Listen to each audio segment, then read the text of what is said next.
Hello everyone and welcome to the class. I hope you all are doing very great. You all are safe and you all are at your home. Discussed before, जैसे कि हमने पहले discuss किया था कि हम आपके लिए लाएंगे फिर से चैप्टर 2 यानी कि प्रिंसिपल्स ऑफ मैनेजमेंट का मैराथन, क्योंकि बहुत से नए बच्चे जिन्होंने रिसेंटली ज्वाइन किया है उनको थोड़ी थोड़ी दिक्कत हो रही है. So today we are here with the same chapter, that is principles of management या marathon. One shot में one go में we'll be completing the thoroughly chapter of chapter 2. तो जिन्होंने अभी तक भी अनअकैडमी के ऐप को डाउनलोड नहीं किया है वो फटाफट से करें और अपना फेवरेट रेफरल कोड जो कि BREJ10 है इसको जल्दी से जल्दी अप्लाई करें और मैक्सिमम से मैक्सिमम बेनिफिट्स रिवील करें. Welcome to the class, everyone. Myself Abhilasha Bareja, your business studies educator at Unacademy. Welcome each and everyone to the class. I completed my graduation BCom from Delhi University, post-graduation MBA, finance as a major and marketing as a minor from IIPM College. I've also done B.Ed from MD.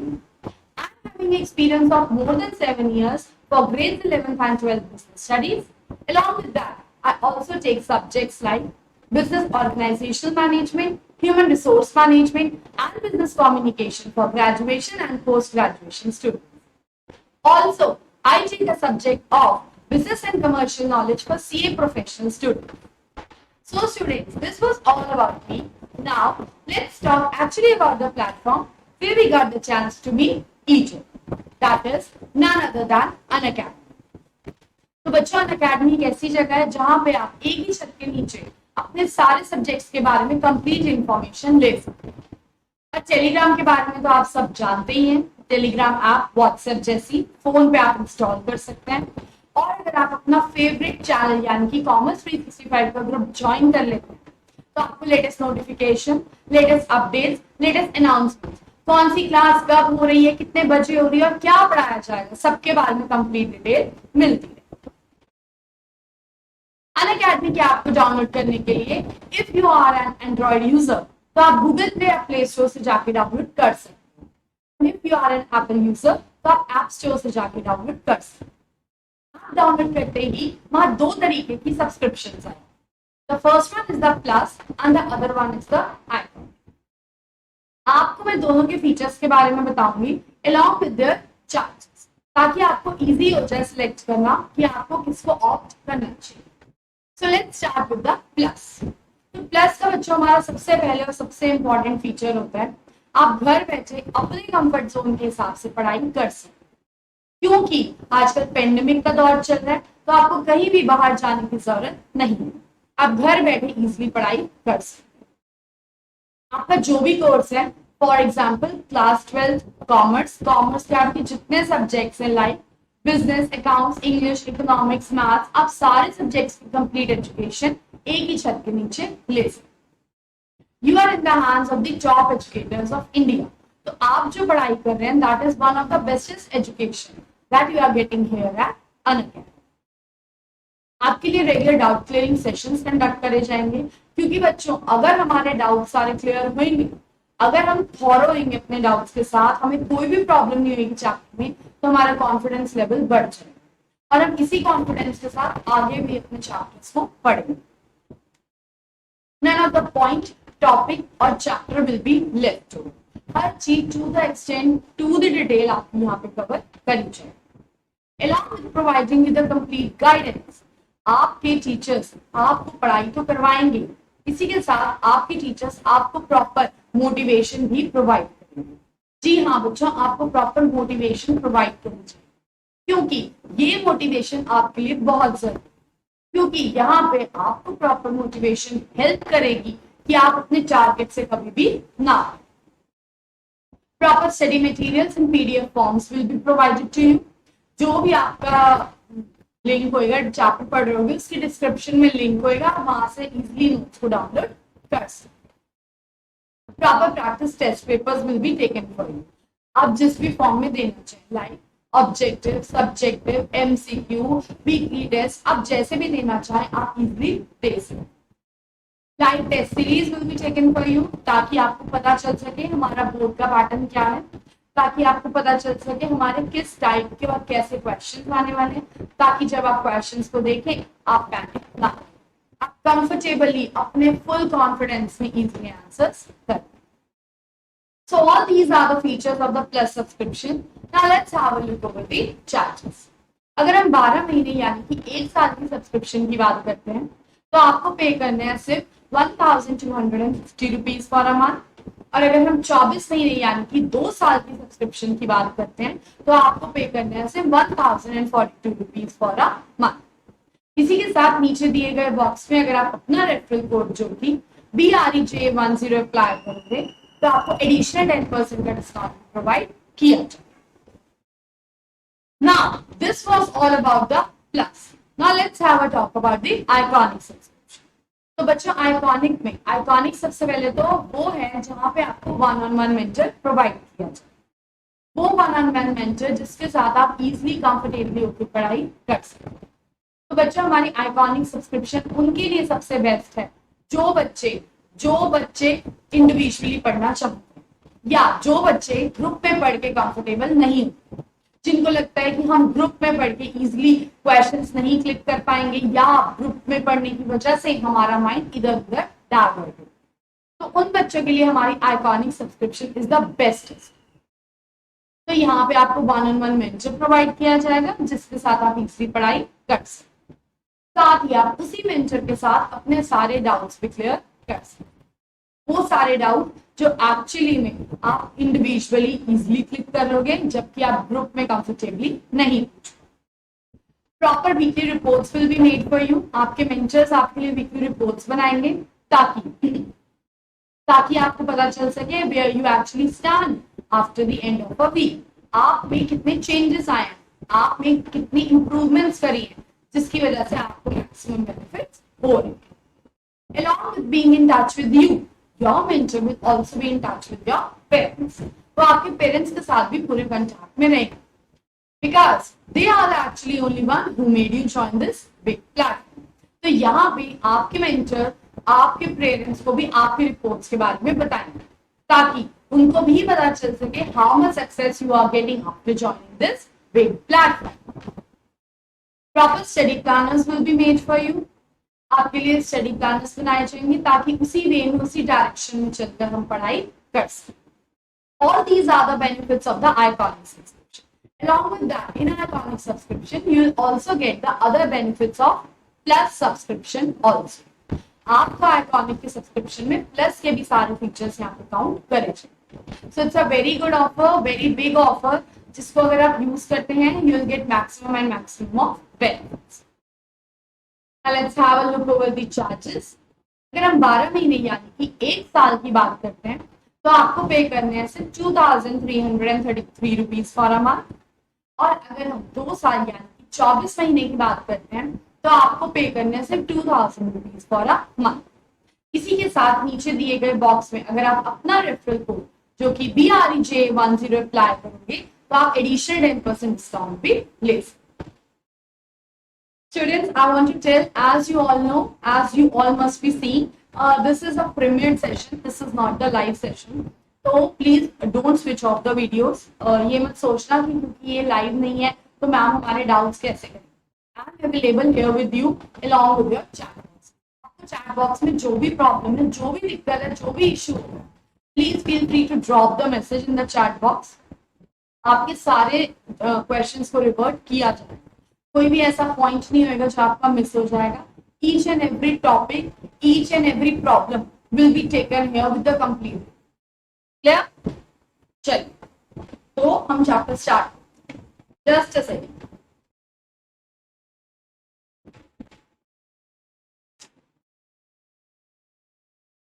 तो हमारा chapter 2 है principles of management. अब मैं आपको बताता हूँ क्या principles of management. They are broad and general guidelines. Guidelines होती हैं जो हमें direction provide for managerial decision making and actions. ये कहता है कई बार हमारी सिचुएशंस ऐसी हो जाती है कि हमें अपना प्रिंसिपल अप्लाई करना है. तो बच्चों प्रिंसिपल्स हमें एक डायरेक्शन देती हैं कि हमारी जैसी भी प्रॉब्लम हो, जैसी भी हमारी प्रॉब्लम हो, हम अपना प्रिवेलिंग प्रिंसिपल में अप्लाई करके अपनी प्रॉब्लम को इजीली सॉल्व कर सकते हैं। तो प्रिंसिपल्स ऑफ मैनेजमेंट कहते हैं they are broad and general guidelines for managerial decision making and action. कहते हैं हमारी जैसी भी सिचुएशन होती है उस सिचुएशन के हिसाब का प्रिंसिपल हम अप्लाई करते हैं ताकि हम अपनी प्रॉब्लम को सॉल्व कर सकें। अब आप सारे सोच रहे होंगे कि हमारे प्रिंसिपल्स आए कहाँ से। तो बच्चों में आपको बताऊं, हमारे प्रिंसिपल्स आए हैं दो जगह से। सबसे पहला है हमारा ऑब्जर्वेशन। जब हम किसी चीज को कीनली ऑब्जर्व करते हैं, जब हम किसी चीज को ध्यान लगा के देखते हैं कि ऐसा क्यों हो, ऐसा किस लिए हो। और दूसरा होता है एक्सपेरिमेंटेशन।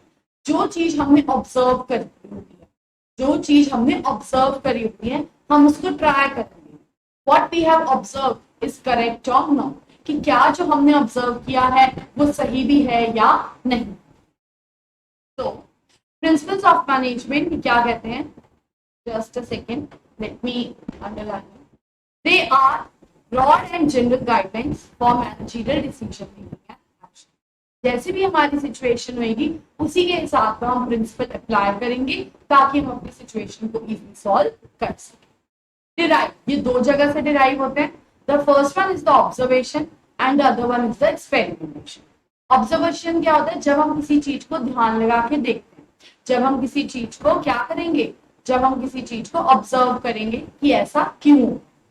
और एक्सपेरिमेंटेशन होता है जब हम उसी को ही ऑब्जर्व चीज को ही प्रॉपरली ट्राई करेंगे, क्या कि हमने जो ऑब्जर्व किया वो सही था या नहीं, कि वो सही था या नहीं था, कहीं वो गलत तो नहीं था, हम उसको प्रॉपरली टेस्ट। नेचर, फीचर्स और कैरेक्टरिस्टिक्स, बच्चों इन तीनों का मतलब सेम। नेचर, फीचर्स और कैरेक्टरिस्टिक्स, इन तीनों का मतलब सेम। तो लेट्स हैव अ लुक। पहला होता है हमारा प्रिंसिपल यूनिवर्सली एप्लीकेबिलिटी। ये कहता है यूनिवर्सल एप्लीकेबिलिटी। भले ही हमारी छोटी ऑर्गेनाइजेशन है, भले ही बड़ी, भले ही मैन्युफैक्चरिंग है, भले ही ट्रेडिंग, हमारी जिस भी तरीके की ऑर्गेनाइजेशन क्यों हो, हर जगह हमारे प्रिंसिपल्स अप्लाई करें। They are general guidelines. General guidelines मतलब जो हमें डायरेक्शंस प्रोवाइड। ये कहता है कि जो बिजनेस एनवायरनमेंट की सिचुएशंस होती है, जो बिजनेस एनवायरनमेंट की सिचुएशंस होती हैं, ये हमें पता नहीं होती, ये बहुत ही ज्यादा अनप्रिडिक्टेबल होती है, ठीक है, तो हमें नहीं पता। लेकिन प्रिंसिपल्स हमें ऐसी डायरेक्शंस प्रोवाइड करते हैं कि हम उस सिचुएशन के हिसाब का प्रिंसिपल यूज कर लें, हम उस सिचुएशन के हिसाब का प्रिंसिपल यूज कर लें ताकि हमारी प्रॉब्लम सॉल्व हो जाए। थर्ड होता है form by practice and experimentation. जब हम किसी चीज को ऑब्जर्व करें, फिर हम उसको ट्राई करके देखते हैं क्या what we have observe is correct और नॉट। साथ ही ये हमारे प्रिंसिपल्स डेवलप होते हैं with the previous experiences of the managers. हमारे जो मैनेजर्स जो कि बहुत एक्सपीरियंस्ड हैं, जो बहुत सालों से ऑर्गेनाइजेशन में काम कर रहे हैं, उन्होंने हर तरीके की सिचुएशन देखी, उनका एक्सपीरियंस बहुत ज्यादा मैटर। क्यों? क्योंकि माइट पॉसिबल कि उन्होंने वो चीज पहले भी ऑब्जर्व कर, तो वहां से हमारे सारे principles develop. They are flexible. Flexible मतलब they are not rigid as that of pure science principle. Pure science principles बहुत रिजिड, उनमें हम कोई भी अल्टरेशंस नहीं कर सकते, लेकिन इनमें हम चेंजेस कर सकते हैं as per the business environmental needs.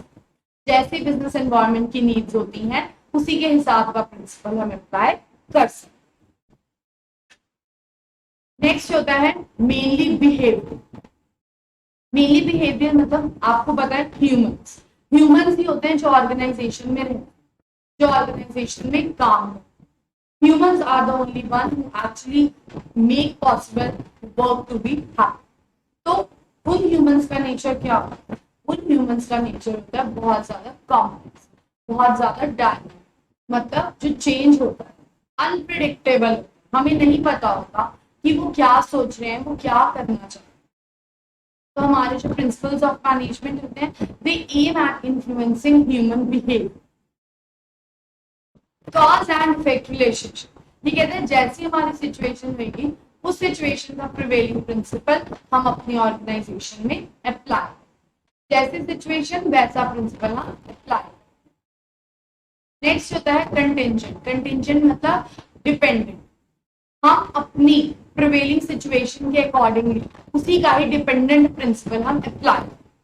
अब हमारे बहुत सारे बच्चों को डाउट होता है कि मैम फ्लेक्सिबल और कंटिंजेंट में क्या डिफरेंस है। तो बच्चों फ्लेक्सिबल कहता है कि हमारा प्रिंसिपल रिजिड नहीं है, और कंटिंजेंट कहता है हम सिचुएशन के हिसाब का ही डिपेंडेंट प्रिंसिपल वहां पे अप्लाई कर रहे हैं। वो कह रहा है कंपेयर कर रहा है फ्लेक्सिबिलिटी में प्योर साइंस और प्रिंसिपल्स को, प्योर साइंस के प्रिंसिपल्स और नॉर्मल प्रिंसिपल्स को, और कंटिंजेंट कह रहा है सिचुएशन के हिसाब का ही हम डिपेंडेंट प्रिंसिपल अप्लाई करें। Clear? Giving you one clear, right any 3 nature of principles of management या right any 3 features of principles of management. जल्दी से, बिल्कुल जितने बच्चे हैं मेरे को सबके डाउट्स चाहिए, सबके डाउट्स यहाँ पे आने चाहिए, जल्दी जल्दी। मैं सबके देख रही हूँ कौन क्या कर रहा है क्या नहीं कर रहा, तो सबके डाउट्स चाहिए मुझे, जल्दी से जल्दी। डन? चलो नेक्स्ट होता है हमारा सिग्निफिकेंस। मैं आपको बता दूं सिग्निफिकेंस और इंपॉर्टेंस इन दोनों का मतलब भी सेम। तो पहला प्रिंसिपल कहता है हमारा providing managers with useful insights into reality, हमारे थॉट्स को, एक हमारी इमेजिनेशन को रियल सिचुएशन में कन्वर्ट करने में हेल्प। ये कहता है अगर हमें टाइमली गाइडेंस मिले, अगर हमें प्रॉपर गाइडेंस मिले तो हम अपना काम ज्यादा अच्छे से कर सकते हैं, हम मिनिमम कॉस्ट पे मैक्सिमम आउटपुट प्रोड्यूस कर सकते हैं, हम अपना काम मिनिमम कॉस्ट पे मैक्सिमम आउटपुट प्रोड्यूस कर सकते हैं। साथ ही ये कहता है कि जो लोग, obviously we are humans, we might make mistake, हम लोग जो मिस्टेक्स करते हैं अपने पास्ट में, हमारे प्रिंसिपल्स की सिचुएशंस के हिसाब से वो आगे हम उन्हें सॉल्व करें, और हम कोशिश करते हैं कि हम उन मिस्टेक्स को आगे फ्यूचर में रिपीट ना। The next one is optimum utilisation of resource. हमारे रिसोर्सेज क्या है? लिमिटेड। लिमिटेड मतलब हमारे रिसोर्सेज जो है बहुत स्केर्स, बहुत ज्यादा लिमिटेड, तो हमें उन्हें यूज कैसे करना है? हमें उन्हें ऐसे यूज करना है कि हम उससे मैक्सिमम बेनिफिट ले सकें, हमें उसे ऐसे यूज करना है कि हम उससे मैक्सिमम बेनिफिट ले सकें, हमें उनकी वेस्टेज नहीं करनी, हमें उसे ऐसे यूज करना है कि हम उनकी वेस्टेज ना कर पाए और उनसे मैक्सिमम बेनिफिट्स को भी अवेल कर सकें। थर्ड प्रिंसिपल हमारा कहता है साइंटिफिक डिसीजंस। हमारे जो मैनेजमेंट के डिसीजंस होते हैं ये फुल फ्लेज्ड हमारे फैक्ट्स के ऊपर बेस्ड हो, फैक्ट्स मतलब जो प्रॉपर कैलकुलेशंस के ऊपर बेस्ड हो, इनको हम ऐसे ही नहीं बना सकते, ऐसे ही हमारे प्रिंसिपल्स नहीं बनते, प्रॉपर फैक्ट्स प्रॉपर कैलकुलेशंस के ऊपर बेस्ड हो, तभी तो जो सिचुएशन होती है तभी हम इन्हें अप्लाई करते, otherwise no. Meeting changing environment requirements, changing environment के हिसाब से हमें भी चेंज होना है, जो एक्चुअली में मार्केट की डिमांड होती है, जो मार्केट की एक्चुअली में डिमांड होती है उसी डिमांड के हिसाब का ही हमें प्रिंसिपल अप्लाई करना है, ताकि हम अपनी सिचुएशन को इजीली सॉल्व कर सकें। फुलफिलिंग सोशल रिस्पॉन्सिबिलिटी, हमारी अपनी सोसाइटी के लिए भी, सोसाइटी के प्रति भी रिस्पॉन्सिबिलिटी बनती है, हमारी रिस्पॉन्सिबिलिटी बनती है कि हमें अपनी डिमांड्स, अपने कस्टमर्स की नीड्स एंड वांट्स, उनकी डिमांड्स को सेटिस्फाई करना। Management training, knowledge and research, ये कहता है कि प्रिंसिपल्स हमारी हेल्प करते हैं हमारी नॉलेज को इंप्रूव करने में, गेन करने में। कैसे?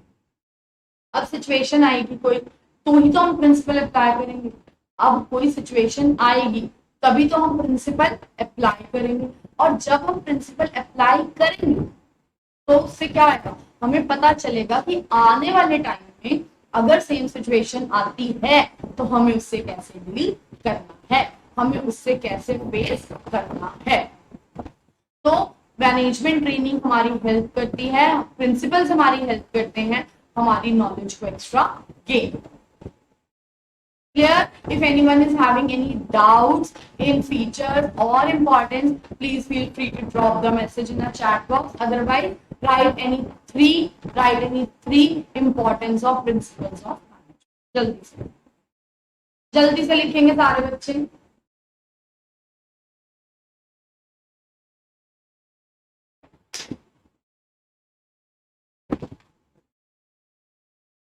डन. चल अब हमारा शुरू होएगा मेन. हमें दो लोगों ने प्रिंसिपल्स दिए. The first one was fuel and the other one was तेल. हमें दो लोगों ने प्रिंसिपल्स दिए थे. The first one was fuel and the other one was तेल. अब आप इसको याद कैसे करोगे? पहला था फ्यूल. फ्यूल मतलब ऑयल. ऑयल मतलब इसने हमें दिए थे बहुत सारे. ऑयल में आते हैं बहुत सारे, यानी कि 14 प्रिंसिपल्स ऑफ मैनेजमेंट. इसने हमको दिए थे प्रिंसिपल्स ऑफ जनरल मैनेजमेंट. तो अगर आपका एक नंबर का क्वेश्चन आता है, whose principles are known as principles of general management, तो आपका आंसर क्या आएगा? फ्यूल. किसने आपको प्रिंसिपल्स ऑफ जनरल मैनेजमेंट दिए? फ्यूल अंकल ने आपको प्रिंसिपल्स ऑफ जनरल मैनेजमेंट. क्योंकि इसके नाम के पीछे ऑल आ रहा है. ऑल मतलब उसने हमें 14. दूसरा होता है टेलर. टेलर ने हमें 4 तो दिए हैं प्रिंसिपल और 7 दिए हैं इसने हमें टेक्निक्स. क्लियर? चलिए फिर से पढ़ते हैं. 2 पर्सन ने हमें प्रिंसिपल दी हैं. The one was the Taylor and the other one was the Fayol. Fayol मतलब ऑल. ऑल मतलब उसने हमें दिए हैं 14 प्रिंसिपल्स ऑफ मैनेजमेंट, जिनको हम बोलते हैं प्रिंसिपल्स ऑफ जनरल मैनेजमेंट. क्या बोलते हैं? Principles of general management. तो हमारा फर्स्ट प्रिंसिपल होता है डिवीजन ऑफ वर्क. मैं आप प्लीज अपनी नोटबुक लेके बैठिए. I will be telling you the keywords that you will see in all the case studies and all the MCQ questions. तो पहला होता है हमारा डिवीजन ऑफ वर्क. ये कहता है हम अपने काम को छोटे छोटे कॉम्पैक्ट जॉब्स में डिवाइड. हम अपने काम को छोटे छोटे कॉम्पैक्ट जॉब्स में डिवाइड. क्यों? ताकि हमारा वर्क स्पेशलाइज्ड हो. तो बच्चों स्पेशलाइजेशन जो होती है ये हमारी क्वालिटी. ठीक है. साथ ही स्पेशलाइजेशन हमारा ऐसा वर्ड है जो हम अपने क्वेश्चंस में भी ढूंढें. तो फिर से सुनेंगे. डिवीजन ऑफ वर्क कहता है कि हम अपने काम को छोटे छोटे पार्ट्स में डिवाइड करेंगे ताकि हमारा वर्क स्पेशलाइज्ड हो. अब हम अपना काम डिवाइड करते हुए ये देखते हैं कि हमारा काम प्रॉपर जिसको दे रहे हैं वो फुल फ्लेज क्वालिफाइड है, एक्सपीरियंस्ड है, स्किल्ड है और उसको प्रॉपर नॉलेज है. हम जब अपना काम डिवाइड करेंगे तो हम ये देखेंगे हम उस पर्सन को वो पर्टिकुलर काम दे जो उस फील्ड में प्रॉपर एक्सपीरियंस है, प्रॉपर क्वालिफाइड है, जिसको प्रॉपर नॉलेज. तभी तो हमारा वर्क क्या आएगा? स्पेशलाइज्ड. क्लियर? सेकेंड प्रिंसिपल होता है हमारा अथॉरिटी एंड रिस्पॉन्सिबिलिटी. अथॉरिटी हमारी होती है सुपीरियर के पास.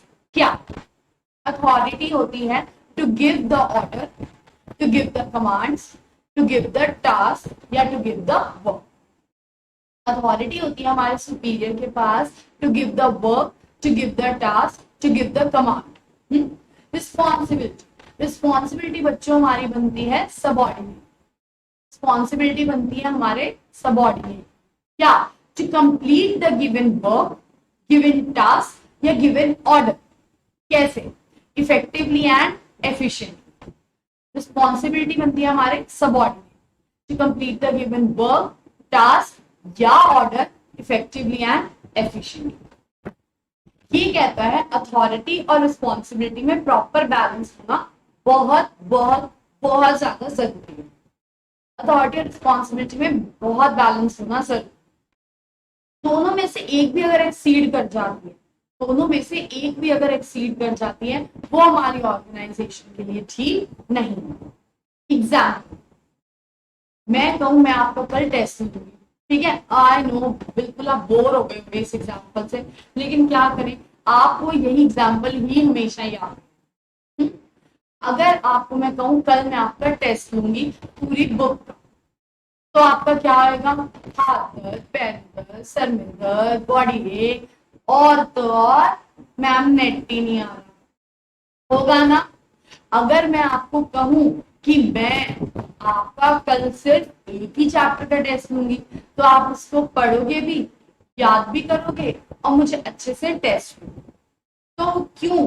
क्योंकि मैंने आपको वर्क कमांड इतना दिया जिसको आप अच्छे से कंप्लीट कर सको, क्योंकि मैंने अथॉरिटी रिस्पॉन्सिबिलिटी में प्रॉपर बैलेंस।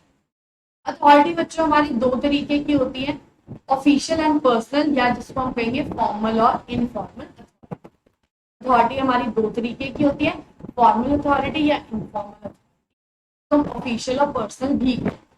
ये जो दोनों क्वेश्चन है, क्वेश्चन मतलब एक ही क्वेश्चन है, ये हमारा 1 नंबर का बोर्ड में भी आ सकता है। ठीक है, अब आप इसको केस स्टडीज में देखोगे with superior subordinate relationship. Let's have a look over the case study. Case study आते ही बच्चों सबसे पहले हम देखेंगे नीचे वाली लाइन को एक्चुअली हमसे डिमांड क्या। तो can mister Bhardwaj be held responsible for the loss of the deal? Why or why not? Give a suitable reason in support of your answer. Also explain the related principle. So the question is, Swaraj is running an office furniture showroom. मतलब स्वराज कौन हो गया? Owner.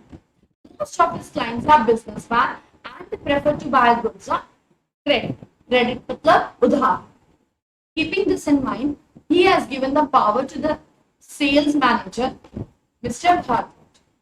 Mister Bhardwaj कौन हुआ? उसके under एक sales manager, to offer a credit period of only 20 days, मतलब 20 दिन का क्रेडिट पीरियड वो देते हैं, while negotiating a deal with the buyer. Specific day, Mr. Bhardwaj finds that if he can offer a credit period of 30 days as an exception to a prospective buyer, he is likely to finalize a highly profitable deal for the business. So Mr. Bhardwaj requests Swaraj to grant him additional authority for offering a credit period of 30 days in the interest of the business. But Swaraj refuses to extend its authority, and as a result, the deal is not finalized. ठीक है, done है। मैं फिर भी समझा देती हूँ। Swaraj owner है, मिस्टर भारद्वाज उसके अंडर काम, उनकी डील है 20 दिन का क्रेडिट पीरियड दे। एक बंदा आया, उसने कहा मैं ज्यादा सामान लूंगा, मुझे तुम 30 दिन का दे दो। वो डील बिजनेस के लिए बहुत प्रॉफिटेबल थी। मिस्टर भारद्वाज के पास अथॉरिटी नहीं थी, वो खुद डिसीजन नहीं ले सकता था, इसलिए उसने स्वराज से पूछा, लेकिन स्वराज ने मना कर। तो क्या मिस्टर भारद्वाज रिस्पॉन्सिबल है? No. Why? Because he is not having the authority. Principle कौन सा आएगा? Authority and responsibility. क्लियर? तो मैं इधर आंसर लिख देती हूँ, अगर कोई बात में देखे तो वो एक बार देख लेना। Authority and response. चलो, थर्ड प्रिंसिपल होता है हमारा डिसिप्लिन। ठीक है, डिसिप्लिन का। अब आप खुद बताइए, आप स्कूल में जाते हैं, आप अच्छे से रहेंगे, you are a good student, और अगर आप नहीं करते तो आपको क्या कहेंगे? This is not a discipline boy, या she is not a discipline girl, है ना? तो डिसिप्लिन कहता है to obey the rules and regulations, to obey the rules and regulations of the organisation. ये कहता है हर ऑर्गेनाइजेशन की कुछ रूल्स एंड रेगुलेशंस होते हैं जिन्हें हमें फॉलो करना जरूरी है। इन केस अगर हम फॉलो नहीं करते तो वी हैव टू पे दी पेनल्टीज। हमें क्या पे करनी पड़ेंगी? पेनल्टी। तो बच्चों, जब भी डिसिप्लिन की बात होगी तो हम केस स्टडीज में ढूंढेंगे penalty. Plus suppose company is doing very bad, ठीक है, company is doing very bad, उसने अपने एम्प्लॉयज को बोला कि तुम काम करो अच्छे से, when I earn profit I share with you, तो एम्प्लॉयज मान गए। और अगर उसके बाद कंपनी को प्रॉफिट हो गया, and if then also company profit distribute नहीं करती, तो वो क्या एम्प्लॉयज काम करेंगे? एम्प्लॉयज काम नहीं करेंगे। क्यों? क्योंकि उसने अपनी कमिटमेंट फॉलो नहीं करी। तो डिसिप्लिन क्या कहता है, सबसे पहले to obey the rules and regulations of the organisation, ठीक है, साथ ही पेनल्टीज, और थर्ड पॉइंट आता है हमारा honouring the commitment. Third point आएगा ऑनरिंग द कमिटमेंट। तो when it comes to the question for board exams, आपका वहां पे केस स्टडीज में ढूंढोगे पेनल्टीज और फुलफिलिंग द कमिटमेंट या ऑनरिंग द कमिटमेंट। क्लियर? चलिए नेक्स्ट यानी कि फोर्थ है हमारा यूनिटी ऑफ कमांड। कमांड मतलब ऑर्डर। अब आप सबको पता है ऑर्डर कौन है, ऑर्डर देता है हमारा सुपीरियर, किसको, सबऑर्डिनेट। तो बिल्कुल ये कहता है there should be only one superior for this subordinate, there should be only one superior for the subordinate. अगर अगर हमारे यहाँ पे मल्टीपल सुपीरियर्स हो जाते हैं, अगर हमारे यहाँ पे मल्टीपल सुपीरियर्स हो जाते हैं तो क्या होगा, तो हम कंफ्यूज हो जाएंगे कि हम किसकी सुने और किसकी ना सुने। एग्जाम्पल, अब आप पढ़ते हो कॉमर्स 365 पे, अब आप पढ़ते हो इकोनॉमिक्स ऑन द टिप्स पे, अब आप पढ़ते हो इकोबिज पे, अब आप पढ़ते हो अकाउंट्स, ठीक है। अब आप अगर अकाउंट्स इन चारों जगह पढ़ रहे हो तो आप सबको पता है अकाउंट्स पढ़ाने का तरीका सबका अलग, कोई किसी फॉर्मूले से करेगा, कोई किसी पैटर्न से करेगा, है ना।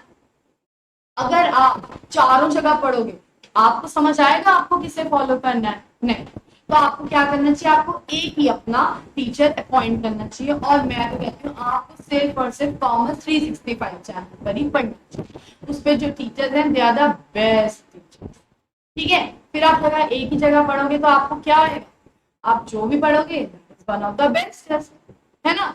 तो आपको कंफ्यूजन भी नहीं है क्योंकि आप एक ही सिंगल टीचर को फॉलो कर रहे हो। तो क्या होता है जी, अगर हमारा एक सुपीरियर होता है और एक को कमांड कर रहा होता है दैट इज करेक्ट। अगर हमारे दो सुपीरियर मिलकर एक को कमांड करेंगे तो that is totally and totally wrong. इससे क्या होगा, हमें कंफ्यूजन क्रिएट, ठीक है। एक क्वेश्चन देखते हैं पहले, हमें प्रिंसिपल बताना है कौन सा, highlight. Voltec India Limited is manufacturing LED bulbs to save electricity. However, it is running under heavy losses. To revive from the losses, the management shifts the unit to a backward area where labor is available at a low cost. The management also asks the worker to work overtime without any additional payments and promises to increase the wages of the workers after achieving its mission. Within a short period, the company starts earning profit because both the management and workers honor their commitments. तो जी हमारा कौन सा principal आएगा, बिल्कुल सही, सही और बिल्कुल सही हमारा आएगा,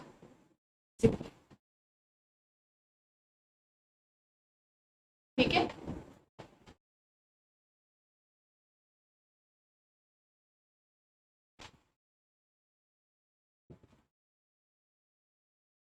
डिसिप्लिन, क्लियर।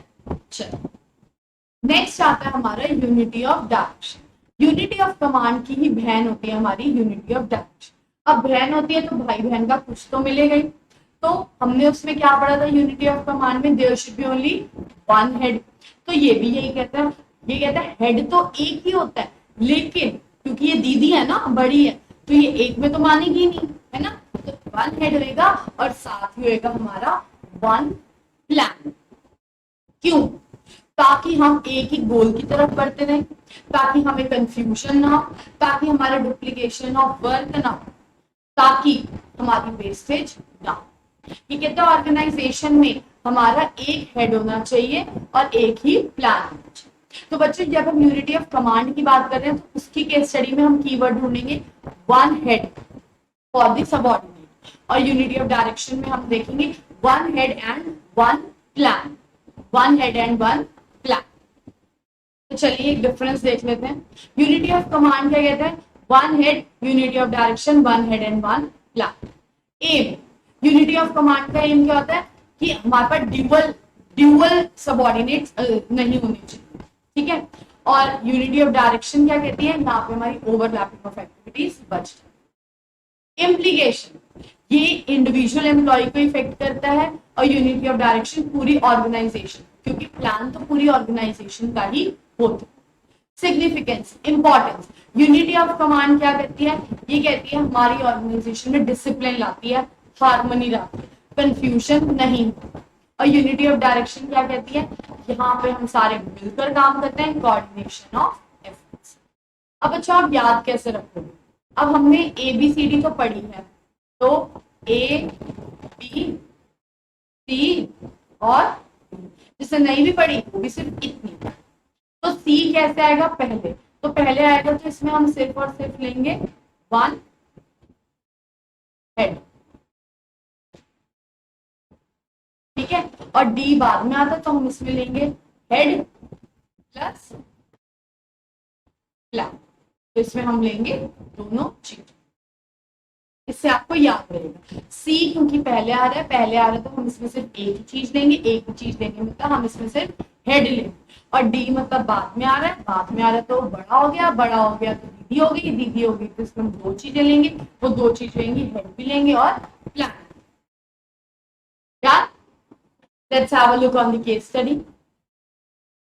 पहले वो पूछ रहा है which principle of management which is violated, एक वायलेट हो रहा है। दूसरे में कह रहा है कौन सा उसको इंप्लीमेंट करना चाहिए, और तीसरे में वो difference. So Rajveer works as a plant superintendent in a carpet making factory. In order to complete the export order on time, the production manager asked him to make the workers work overtime, whereas the finance manager is strictly against. एक ने कहा कि overtime काम करवाओ और एक ने मना, तो कौन सा प्रिंसिपल वायलेट हो रहा है हमारा यहाँ पे? बिल्कुल सही, यूनिटी ऑफ कमांड। क्यों? क्योंकि यहाँ पे दो हेड्स की बात हो रही है, अब हम किसकी माने और किसकी ना।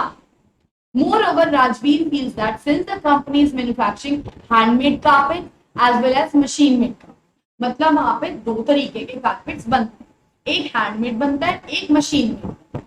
There is a lot of overlapping of activities. Therefore, there should be two separate divisions. दो हमारी डिविजन होनी चाहिए, यानी कि हमारी डिवीजन होनी चाहिए, सबका अपना काम करने का तरीका अलग होना चाहिए, सबके अपने प्लान्स अलग होने चाहिए। तो यहाँ कौन सा आ जाएगा बच्चों हमारा? बिल्कुल करेक्ट आंसर, यूनिटी ऑफ। तो वॉयलेट हो रहा है हमारा यूनिटी ऑफ कमांड, यूज कर रहे हैं हम यूनिटी ऑफ डायरेक्शन, और सी में वो डिफरेंस मांग रहे तो इन दोनों का डन। चलो नेक्स्ट है हमारा subordination of individual interest to general. ये कहते हैं जब हम ऑर्गेनाइजेशन में काम करते तो हमारा मेन टारगेट क्या होना चाहिए? हमारा मेन टारगेट होता है ऑर्गेनाइजेशन के गोल्स को अचीव करना। हमारा मेन टारगेट होता है ऑर्गेनाइजेशन के गोल्स को अचीव करने का, ना कि सेल्फ गोल्स के ऊपर फोकस करना। ठीक है, जब हम ऑर्गेनाइजेशन में काम करते हैं तो हमारी बहुत सारी ऐसी सिचुएशंस आती हैं या बहुत सारी ऐसी प्रॉब्लम्स आती हैं जहां पे हम कई बार अपने इंटरेस्ट के ऊपर प्रायोरिटी रखते हैं, लेकिन हमें नहीं करना चाहिए। हमारा मेन टारगेट होता है ऑर्गेनाइजेशन का इंटरेस्ट, यानी कि हमारा मेन टारगेट होता है कंपनी का इंटरेस्ट के ऊपर फोकस। तो इसको हम केस स्टडीज में ढूंढेंगे, our interest over organisational interest, मतलब हमारे इंटरेस्ट के ऊपर ऑर्गेनाइजेशन का इंटरेस्ट आना चाहिए। क्लियर? नेक्स्ट है हमारा रेम्यूनरेशन ऑफ एम्प्लॉय। तो बच्चों मैं आपको पहले बताऊं रेम्यूनरेशन का मतलब क्या होता है। रेम्यूनरेशन का मतलब होता है हमारी सैलरी। ठीक है, तो जब हम ऑर्गेनाइजेशन में काम करते हैं तो सैलरीज जो होती है वो हमारी फेयर होनी चाहिए। किस किस को? दो लोग। ये कहता है सैलरीज जो होती है हमारी, वो हमारी सैलरीज फेयर होनी चाहिए। किस किस को? दो लोगों को। वो दो लोग हमारे होते हैं, वो दो लोग हमारे कौन होते हैं? वो होते हैं हमारे एम्प्लॉइज और ऑर्गेनाइजेशन। ये कहता है ऑर्गेनाइजेशन की पेइंग कैपेसिटी में होना चाहिए, जितना वो पे कर सकती है उतना, और एम्प्लॉइज का रीजनेबल स्टैंडर्ड या minimum standard of living earn होना चाहिए। कैसे?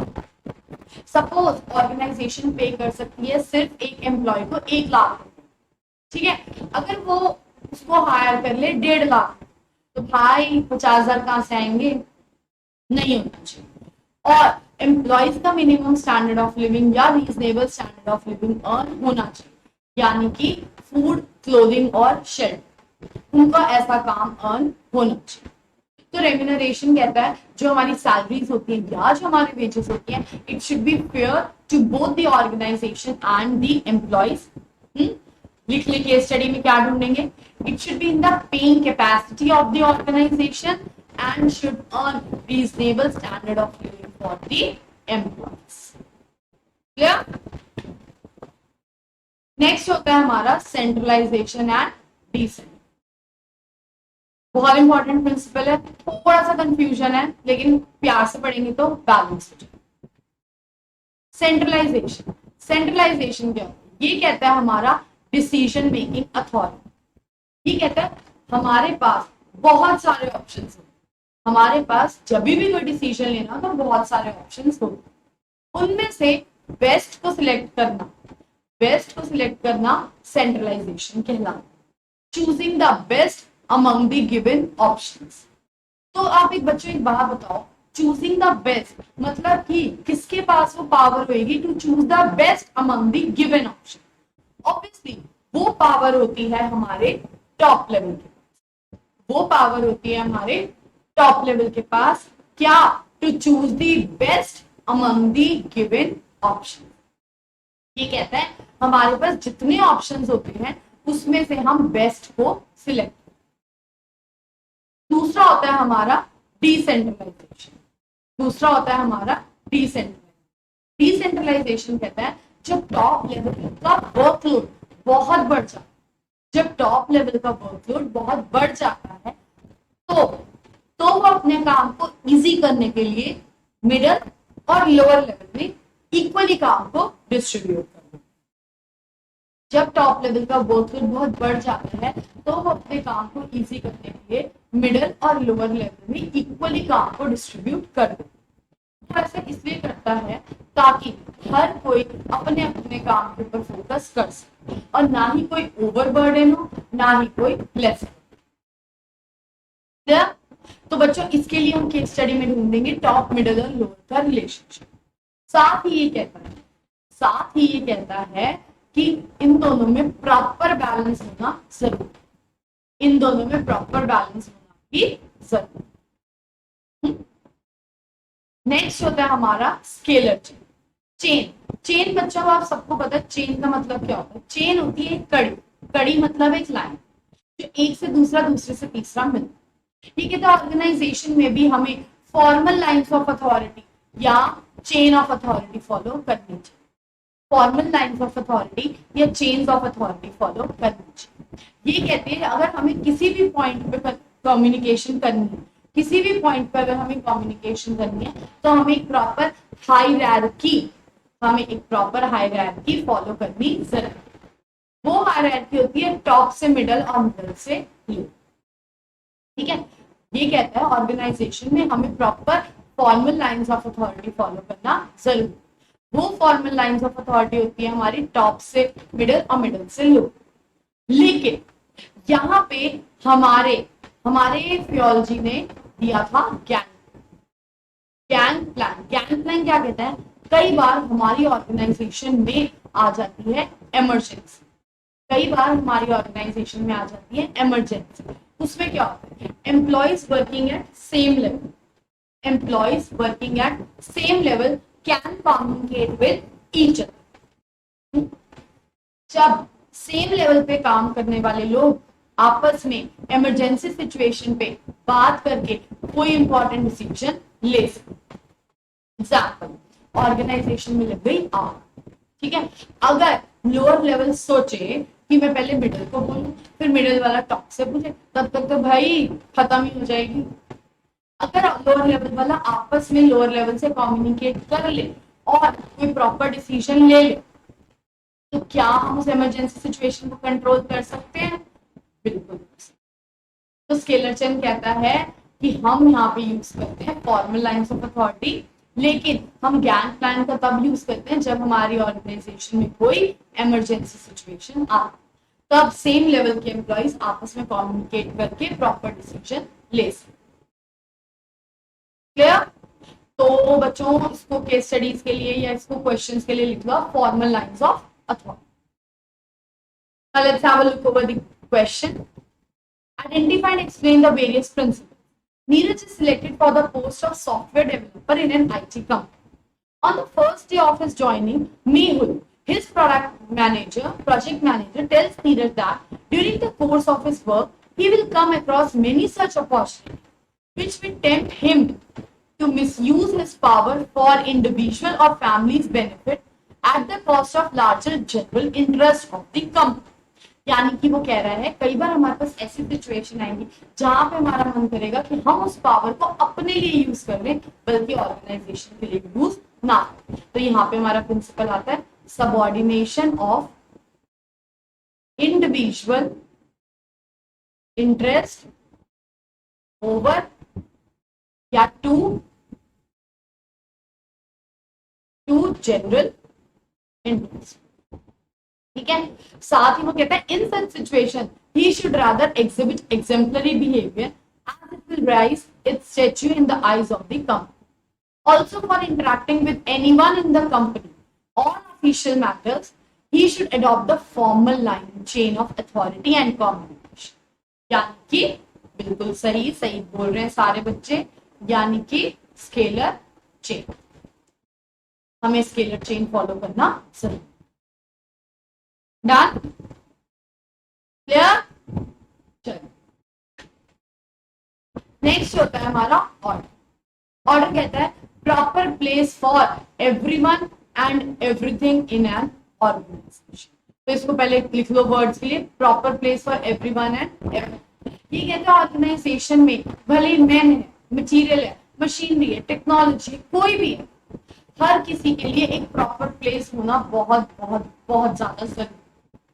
हर किसी के लिए एक प्रॉपर प्लेस होना बहुत ज्यादा जरूरी। अगर वो प्रॉपर प्लेस नहीं होगी तो हम ऑर्गेनाइजेशन में ठीक से काम नहीं करेंगे।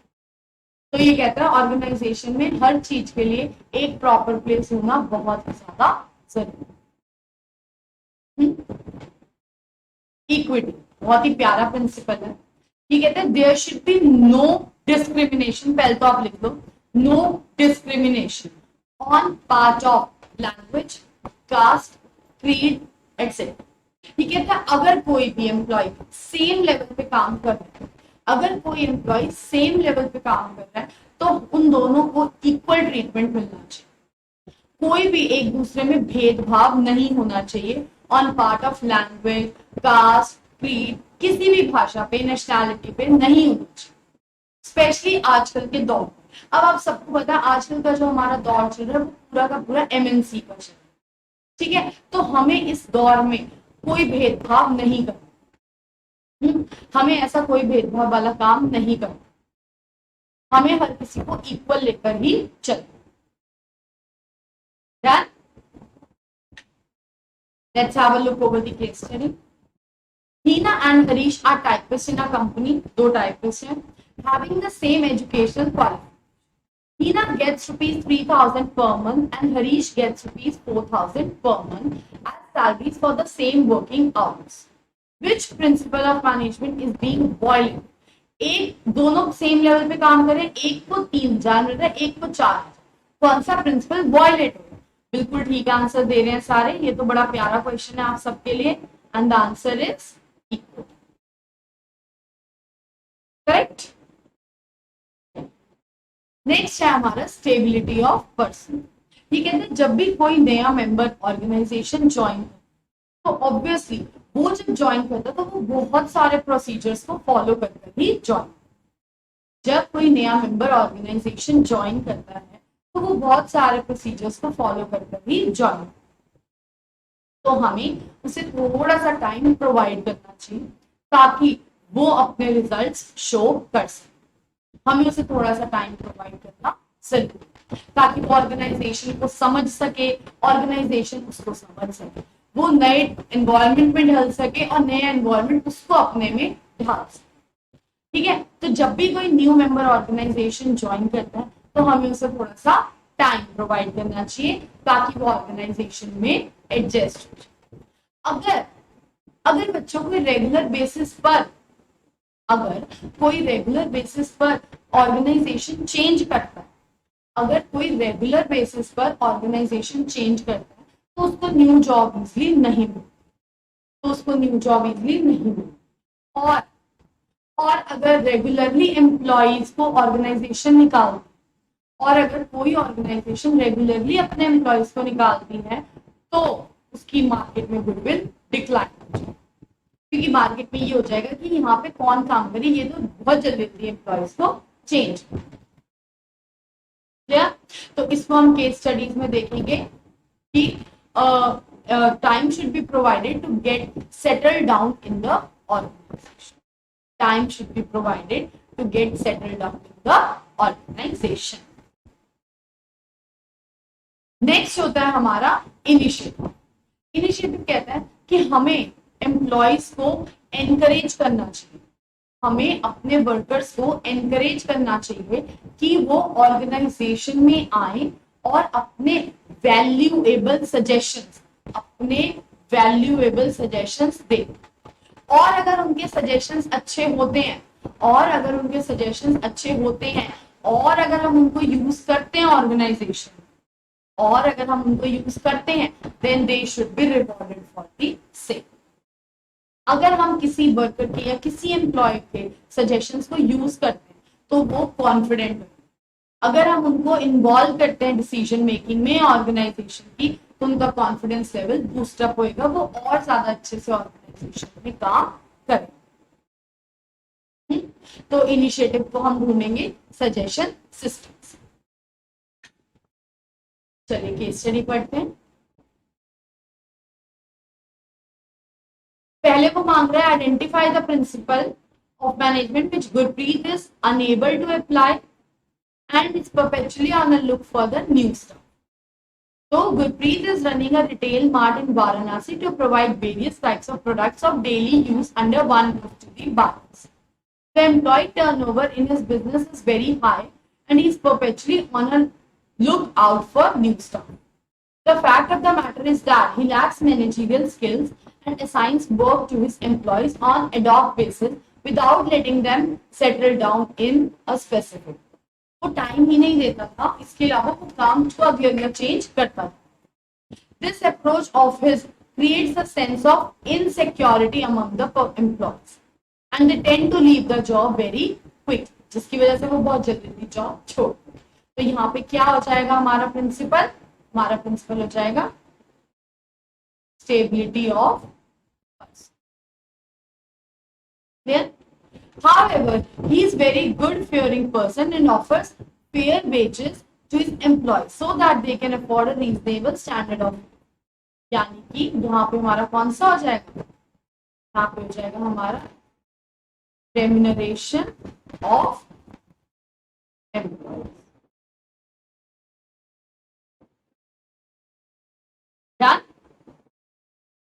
Oh my God! One more case study.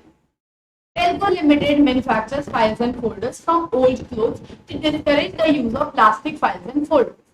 For this, they employ people from nearby villages where very less job opportunities are available. An employee, Harish, designed a plan for the cost reduction, but it was not welcomed by the production manager. Another employee gave some suggestions for improvements in the design, but it was also not appreciated by the production manager. Which principle is being violated? कौन सा principal violet हो रहा है? जब हम कोई बढ़ चढ़कर हिस्सा ले रहे हैं लेकिन उसकी बात को काट रहे हैं। तो the answer is initiative. Clear? Good. Next होता है हमारा spirit de corps. Spirit de corps कहते हैं टीम वर्क, टीम स्पिरिट, ठीक है, sense of belongingness, unity, harmony, sense of belongingness, trust, I should be replace with we. बच्चों कभी भी हमें किसी भी केस स्टडी में team work, group unity, sense of responsibility कहीं भी दिखे ना, हम थोड़ा कम सोचेंगे, फटाफट से अपना आंसर लिख देंगे स्पिरिट दी कॉर्प्स। कहने को सबसे डिफिकल्ट नाम है और कहने को सबसे इजी प्रिंसिपल। ठीक है, जैसे आप पढ़ रहे हो, मैं पढ़ा रही हूँ, मैं फिर से आपको करवा रही हूँ, हम क्या कर रहे हैं, हम आई को रिप्लेस कर रहे हैं 20 कि हम सारे मिलके पढ़ लें, क्योंकि हमारा मेन टारगेट क्या है, ऑर्गेनाइजेशन की गोल्स को अचीव करना। यानी कि हमारा टारगेट क्या है, बोर्ड में बेस्ट टू बेस्ट मार्क्स लेकर आने, 40 on 40 बिजनेस स्टडीज में क्रैक। चलो केस स्टडी पढ़ते हैं। तो सबसे पहले तो वो कह रहा है कि एक प्रिंसिपल ऑफ मैनेजमेंट बता दो, और दूसरा वो कह रहा है कोई भी एक करेक्टरिस्टिक। एक तो हमें प्रिंसिपल बताना और एक हमें करेक्टरिस्टिक। चलिए, Newton Tiffin Box Services was started in Mumbai by the Mumbai Dabbawalas, who had the soul of entire Mumbai, aimed to provide prompt and efficient services by providing tasty homemade tiffin to all the office goers at the right time and place. Service is uninterrupted even on the days of bad weather, political unrest and social disturbance. Recently, they had started online booking system through their website buydabbawala.com. Owing to the tremendous popularity amongst the happy and satisfied customers and members, Dabbawalas were invited as guest lecture by the top business school. Dabbawalas operate in a group of 25 to 30 people alongside with a group leader, yani ki group leader. Each group teams up with other groups in order to deliver the tiffins on time. They are not transferred on frequent basis as they have to remember the addresses of their customers. They follow certain rules which doing trade. No alcohol during working hours, no leaves during permissions, no leaves without permission, wearing white caps and carrying ID cards during business. Recently, on the suggestion of a few self-noted fellow men, the Dabbawalas thought out and executed a plan of providing food left over in tiffins by customers to slum children. They have instructed their customers to place red sticker if food is left in the tiffin to be paid to the poor children later. तो बच्चे यहाँ पे सारे मिलकर काम कर रहे हैं, तो हम ज्यादा दिमाग नहीं लगाएंगे कि कौन सा लगेगा, क्या लगेगा, यार एक ही प्रिंसिपल मांग रहा है, सीधा बता दो ना, सीधा लगा दो, एस्पिरिट दी छुट्टी करो। ठीक है, छोटा सा प्यारा सा प्रिंसिपल लगाएंगे और हम क्लोज करेंगे। और याद मांग रहे कैरेक्टरिस्टिक्स ऑफ मैनेजमेंट, यानी कि चैप्टर 1 कैरेक्टरिस्टिक ऑफ मैनेजमेंट मांग रहा है, यानी कि चैप्टर 1। तो बच्चों मैं आपको बता दूं, क्योंकि चैप्टर 1 की मांग रहा है, तो हमने यहाँ पे क्या किया, ग्रुप एक्टिविटी, तो यहाँ हमारा आ जाएगा ग्रुप एक्टिविटी।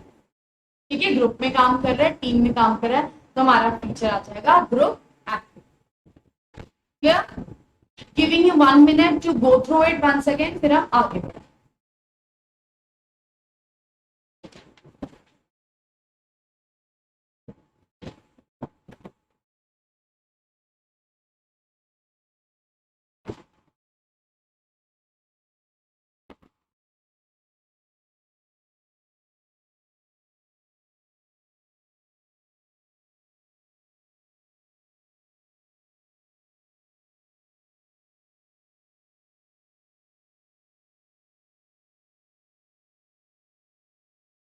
डन। चलो, इसमें हमें बताना है प्रिंसिपल ऑफ मैनेजमेंट कौन सा फॉलो हो रहा है, और साथ ही हमें इसमें बताना है 2 फीचर्स ऑफ मैनेजमेंट, यानी कि फिर से चैप्टर 1। तो हमारा क्वेश्चन कहता है, आपका विद्यालय believes in the holistic development of student and encourages team building. Team building आ गया through a mix of curricular, co-curricular and sports activities. On its founders day, stage performance had to be put. A committee of 10 prefects was constituted to plan different aspects of the function. They all decided to use recycled paper for decoration. There was a spirit of unity and harmony, and all the members supported each other. With mutual trust, my God, सारे हमें वही शब्द मिल रहे हैं, sense of belongingness, the program was systematically planned and executed.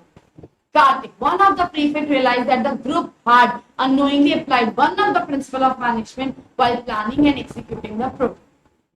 He was so inspired by the success of this function that he asked his father to apply the same principle in his business. His father replied that he was already using this principle. तो वो team में काम कर रहा है, तो क्या आ जाएगा हमारा आंसर, फिर से आ जाएगा स्पिरिट दी कॉप्स, और क्योंकि वो दो फीचर्स मांग रहा है तो एक तो हमारा ग्रुप एक्टिविटी हो गया और हमारे टारगेट अचीव हुआ, तो यानी कि goal oriented process. Done, good. तो हमें यहाँ पे बताना है, देखिए क्या डिमांड कर रहा है, identify and explain the various principles बताने। एक प्रिंसिपल हमारा वॉयलेट हो रहा है वो भी बता, और वॉयलेशन का क्या फर्क पड़ेगा।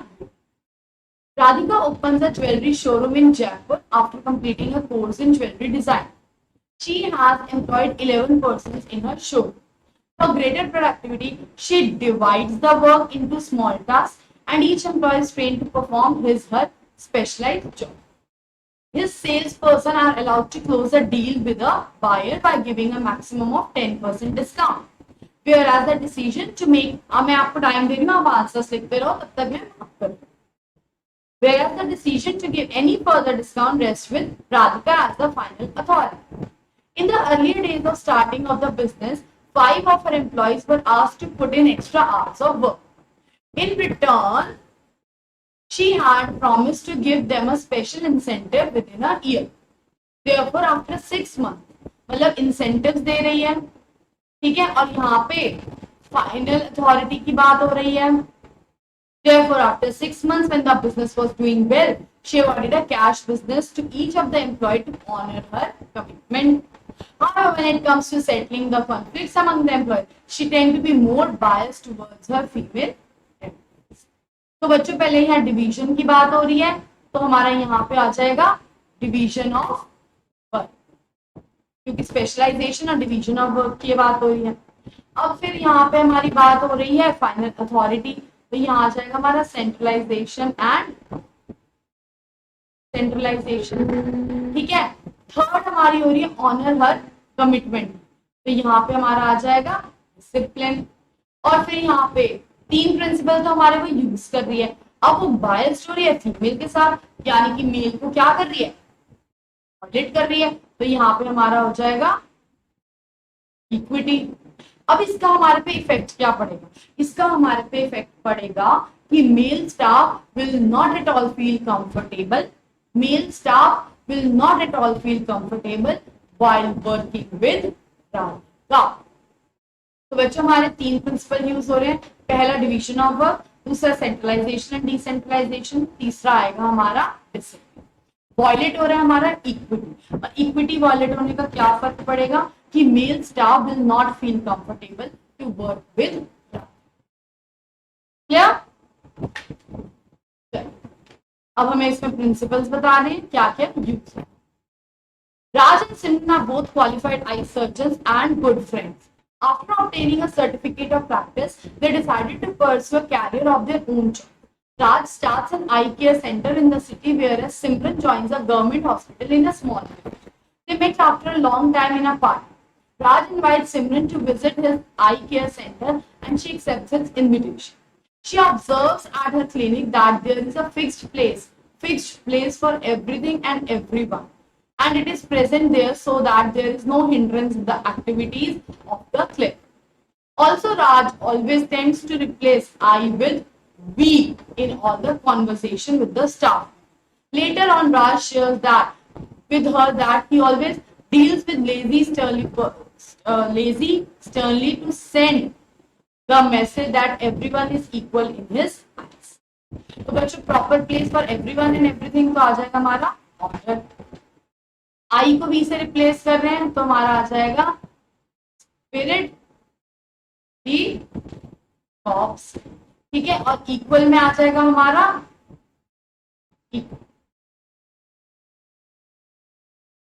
डन. अब हम शुरू कर रहे हैं अपने साइंटिफिक मैनेजमेंट के प्रिंसिपल. तो बच्चों साइंटिफिक मैनेजमेंट के प्रिंसिपल हमें दिए थे आपके अपने प्यारे टेलर अंकल ने, और टेलर ने हमें दिए थे 4 प्रिंसिपल जिसको हम बोलते हैं प्रिंसिपल्स ऑफ साइंटिफिक मैनेजमेंट. तो जब अगर आपका 1 नंबर का क्वेश्चन आता है whose principles are known as principles of scientific management, तो हम आंसर लिखेंगे टेलर.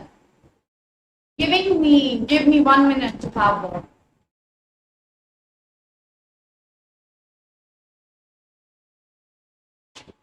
Done. तो टेलर ने हमें दिए थे साइंटिफिक मैनेजमेंट के प्रिंसिपल्स और कितने 4। पहला प्रिंसिपल कहता है science not rule of thumb.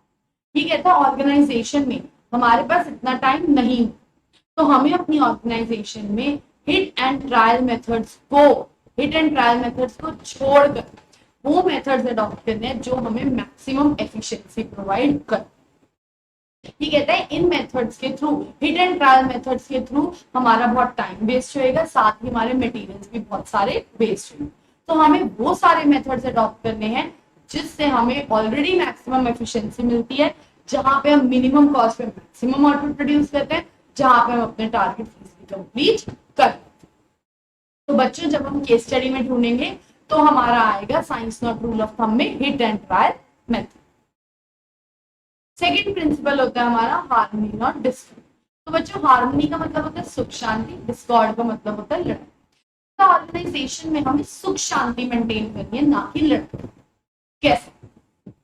ये कहता है ऑर्गेनाइजेशन को चलाते हैं 2 wheels. There are 2 wheels to run any of the organisation. एक होती है मैनेजमेंट, एक होते हैं वर्कर्स। ऑर्गेनाइजेशन को चलाने के 2 पहिए होते हैं, एक होता है मैनेजमेंट और एक होता है वर्कर। तो इन दोनों की जो सोच होती है वो एक दूसरे के प्रति भी होनी चाहिए। इन दोनों को एक दूसरे के बारे में भी सोचना चाहिए। कैसे? इसके लिए उसने इंट्रोड्यूस किया था मेंटल रेवोल्यूशन। मेंटल रेवोल्यूशन बच्चों 1 नंबर का क्वेश्चन है और जो हमारे पेपर में जरूर आता है। ठीक है, मेंटल रेवोल्यूशन कहता है changing the mindset of management and workers towards each other. ये कहता है अगर हम मैनेजमेंट की सोच बदल दे वर्कर्स के लिए और वर्कर्स की सोच बदल दे मैनेजमेंट के लिए, मतलब कि वर्कर सोचे मैनेजमेंट के बारे में, मैनेजमेंट सोचे वर्कर के बारे में, तो क्या होगा? आपस में लड़ाइयां खत्म, आपस में लड़ाइयां खत्म, दोनों एक दूसरे के भले के बारे में सोचना शुरू। इसको हम केस स्टडी में ढूंढेंगे नो क्लास कॉन्फ्लिक्ट के नाम से। किससे? नो क्लास कॉन्फ्लिक्ट के नाम से। क्लियर? थर्ड होता है हमारा कॉपरेशन नॉट इंडिविजुअल। बच्चों कॉपरेशन नॉट इंडिविजुअलिज्म जो है ये हमारी उसकी एक्सटेंशन है harmony not discord. Cooperation not individualism हमारी एक्सटेंशन है हार्मनी नॉट डिस्कॉर्ड। एक तो ये हमें कहता है कि हमें नो क्लास कॉन्फ्लिक्ट के ऊपर फोकस करना है, साथ ही ये हमें कहता है कि हमें ऑर्गेनाइजेशन में सजेशंस को भी प्रमोट करना चाहिए, हमें सजेशंस को भी प्रमोट करना चाहिए। तो एक तो हम इसकी केस स्टडीज में ढूंढेंगे नो क्लास कॉन्फ्लिक्ट, साथ ही हम इसमें ढूंढेंगे constructive suggestion should be rewarded या valuable suggestions should be rewarded. Clear? चलिए क्वेश्चन देखते हैं। पवन is working as the production manager in CFL Limited, which manufactures CFL bulbs. There is no class conflict between the management and the workers. The working conditions are very good. Company is earning huge profits. As a policy, the management shares the profit earned with the workers because they believe in the prosperity of the employee. तो सीधा सीधा word आ रहा है no class conflict, तो हमारा answer क्या हो जाएगा? Harmony not Discord. Clear? ABC Limited is engaged in producing electricity from the domestic garbage. There is almost equal division of work and responsibility between workers and the management. यानी कि दोनों आपस में मिलकर ही काम करते हैं। The management even takes workers into confidence while taking important decisions. All the workers are satisfied as the behavior of the management is very good. तो यानी कि यहाँ पे आ जाएगा हमारा cooperation not individualism. Clear? Any doubts? कोई problem harmony और कॉपरेशन में तो please feel free to drop the message, I will revert to you in a minute. Done? Last principle होता है development of workers to their greatest efficiency and prosperity. ये कहता है अगर हम चाहते हैं कि हमारे वर्कर्स की डेवलपमेंट हो, अगर हम चाहते हैं कि हमारे वर्कर्स की डेवलपमेंट हो, तो हमें उन्हें टाइम टू टाइम हमें उन्हें time to time training provide करनी चाहिए, हमें उन्हें time to time training provide करनी चाहिए, क्योंकि बच्चों ट्रेनिंग हमारी हेल्प करती है हमारी नॉलेज और स्किल्स को बढ़ाने में। ट्रेनिंग हमारी हेल्प करती है हमारी नॉलेज और स्किल्स को बढ़ाने में। तो अगर हम अपने वर्कर्स को प्रॉपर ट्रेनिंग दे रहे हैं, अगर हम अपने वर्कर्स को प्रॉपर ट्रेनिंग दे रहे हैं तो उससे उनकी नॉलेज और स्किल्स बढ़ेंगी, वो ऑर्गेनाइजेशन में और अच्छे से काम करेंगे, इससे वर्कर्स की तो डेवलपमेंट होगी बच्चों, साथ ही हमारी ऑर्गेनाइजेशन की भी डेवलपमेंट होगी।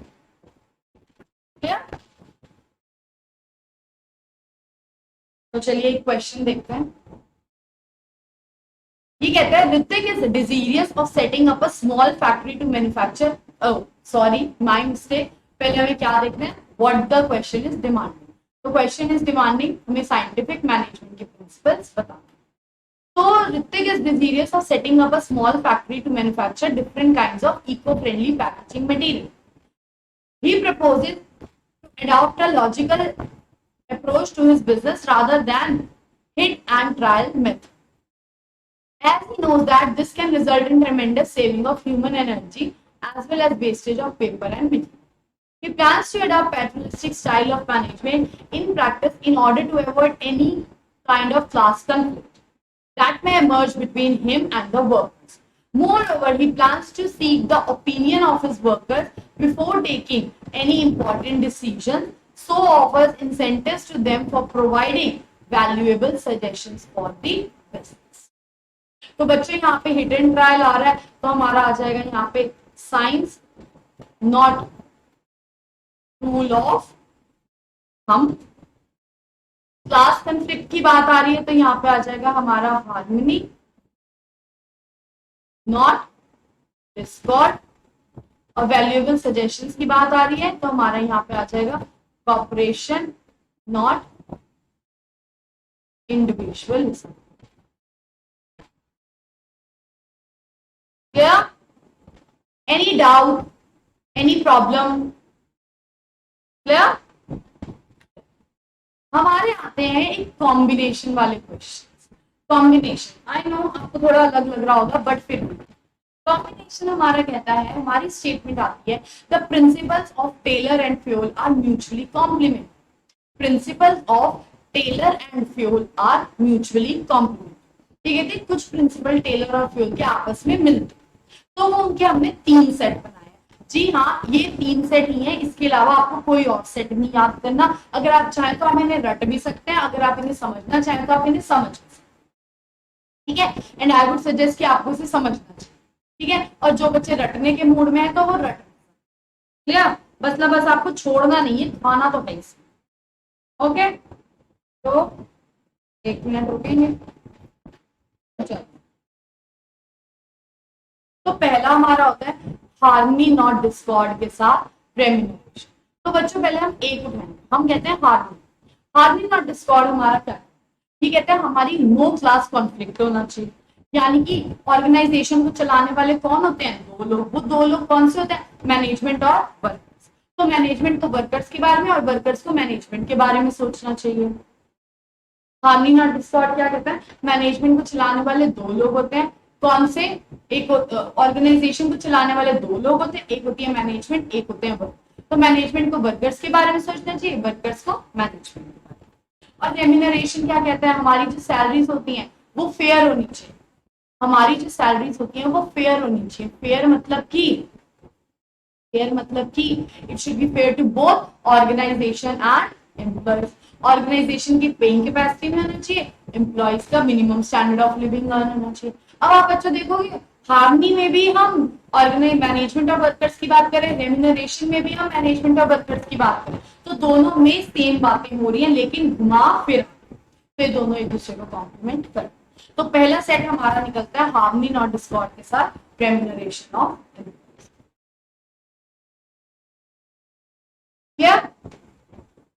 तो एक क्वेश्चन देखते हैं। The principles of Taylor and Fayol are mutually complementary. One believe that management should share the gains with the workers, while the other suggested that employees' compensation should depend on the paying earning capacity of the company and should give them a reasonable standard of.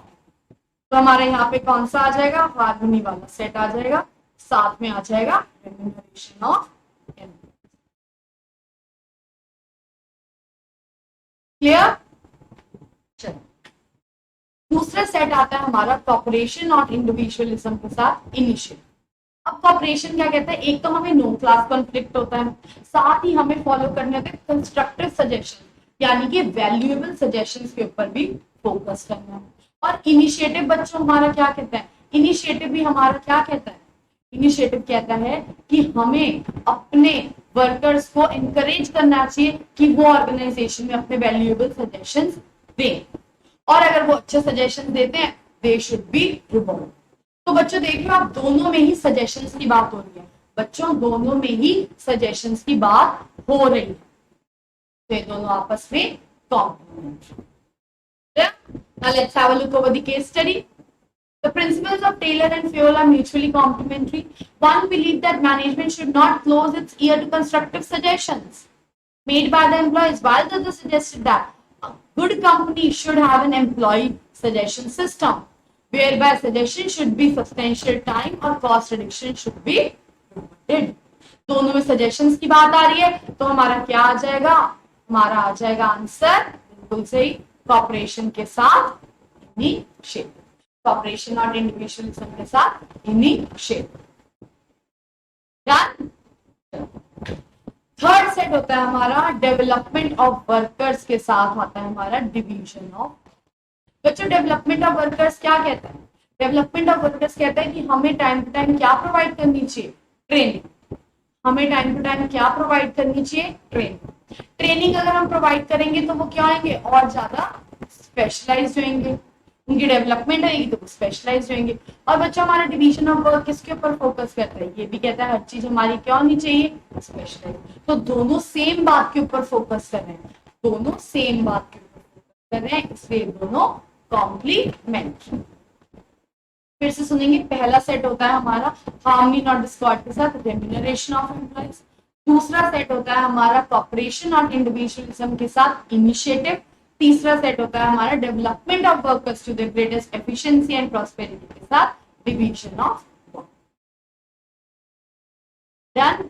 अभी तक बच्चों मुझे इसकी कोई case study नहीं मिला, as soon as I will find out the case study I will share with you sure. हमारी यहां से शुरू होती है टेक्निक।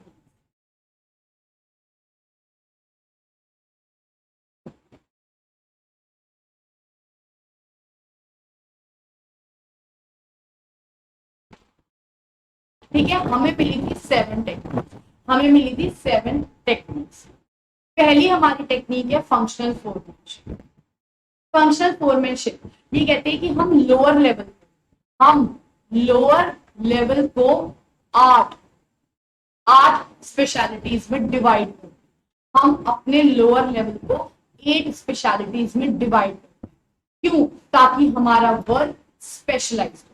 हम जब डिवाइड कर रहे हैं बच्चों, डिवाइड का वर्ड आ रहा है, स्पेशलाइजेशन की बात हो रही है, तो ये प्रिंसिपल हमारा एक्सटेंशन हो जाता है किसका, डिवीजन ऑफ वर्क। ये प्रिंसिपल हमारी क्या हो जाती है, एक्सटेंशन हो जाता है डिवीजन ऑफ वर्क। लेकिन हम किसमें करते हैं, 8 स्पेशलिटीज, यानी कि हम 8 क्या लेके आ रहे हैं, हम 8 अपने पास लेके आ रहे हैं, 8 सुपीरियर्स।